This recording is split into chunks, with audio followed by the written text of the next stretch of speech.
Temperature high होने के साथ साथ हमारी बॉडी में पानी की कमी हो जाती है। ड्यू टू दैट हमारे जो बॉडी है वो इन्फेक्शन एंड डिहाइड्रेशन के लिए बहुत ज़्यादा प्रोन हो जाती है। तो आज हम बात करेंगे उन्हीं चीज़ों के बारे में। फर्स्टली हम बात करते हैं, सबसे पहले हम बात करेंगे हीट स्ट्रोक के बारे में।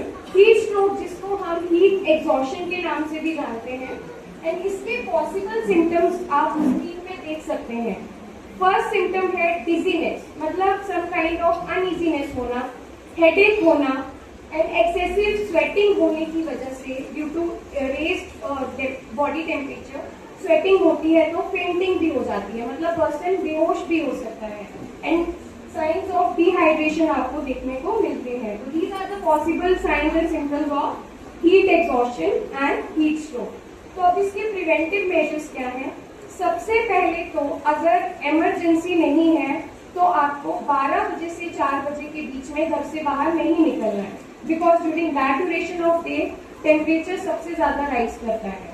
सेकेंडली, अगर आप बाहर जाते हो तो आपको अपने साथ अम्ब्रेलास कैरी करने हैं, सन ग्लासेस आप ले सकते हो, एंड जितने भी एक्सपोज्ड एरियाज हैं आपके बॉडी के like face, neck and arms, आप उनको कवर करके जा सकते हो। सेकेंडली, आपको अपनी बॉडी को हाइड्रेटेड रखना है। Drink at least 8 to 10 glasses of water in a day.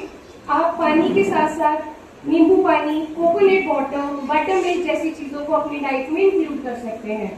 More over seasonal fruits है like cucumber, watermelon and mangoes, जिनमें ज्यादा पानी का कंटेंट रहता है, उसको भी आप अपनी डाइट में ऐड कर सकते हैं।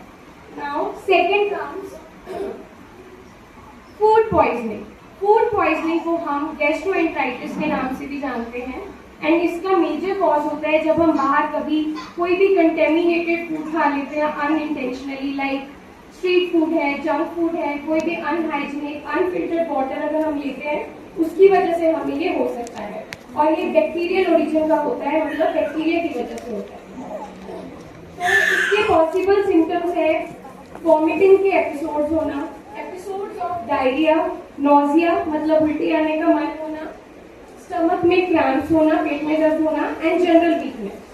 तो इसके लिए भी आपको क्या करना है? प्रिवेंटिव मेजर में keep yourself hydrated first and then take balanced diet. घर का बना हुआ खाना लो, मील्स लो, बाहर का गंदा खाना जो भी है जंक फूड, स्ट्रीट फूड आपको अवॉइड करना है।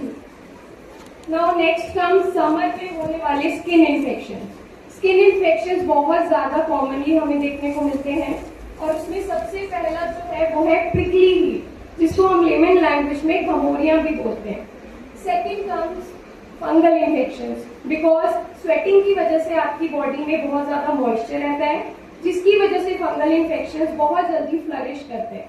Now third comes sunburn. Due to harmful effects of UV rays of sunlight, sunburn होने के चांसेस होते हैं on the sensitive areas of your skin like face, neck and arm.